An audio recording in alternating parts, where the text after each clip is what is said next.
In today's video, I'm going to teach you how to use Zapier with Calendly.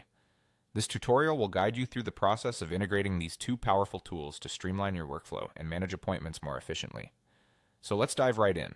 First, make sure you're logged into your Zapier account and navigate to the home page. Zapier is a versatile tool that connects your favorite apps, automating tasks, and reducing manual work. Once you're on the home page, look for the option labeled Zap. A Zap is a blueprint for a workflow that needs two parts, a trigger event and an action. We'll start by setting up our trigger. Next, click on the Zap button. This will take you to the Zap creation interface, where we commence building our workflow. Here, look for the Trigger section. A trigger is an event that starts your workflow. Since we're focusing on Calendly today, our goal is to choose a trigger that aligns with activity within Calendly. In the Trigger section, type Calendly into the search box.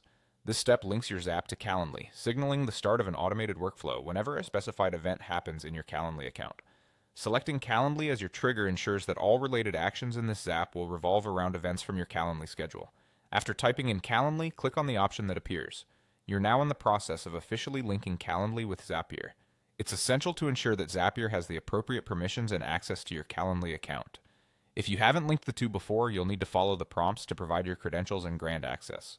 Now you'll need to choose an event from Calendly. Click on Choose an Event and a list of possible triggers will be displayed. For our scenario, we'll select Event Canceled.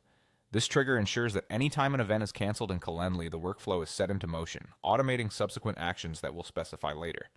Once Event Canceled is selected, you'll need to connect your Calendly account. Click on Connect Calendly. Again, ensure you authorize Zapier to access your Calendly data. This step is crucial as it securely binds the two platforms to facilitate workflow automation. Having established connection, it's prudent to test the setup. Click on Test to initiate a test of the integration.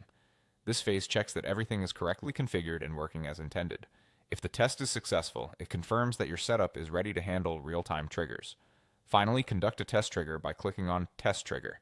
This action ensures the trigger you've chosen effectively communicates with Zapier. A successful test indicates that your Zap will activate as expected whenever a Calendly event is canceled. And there you have it.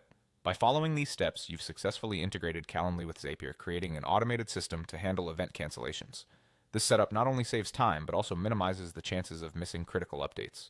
Thanks for watching, and happy automating.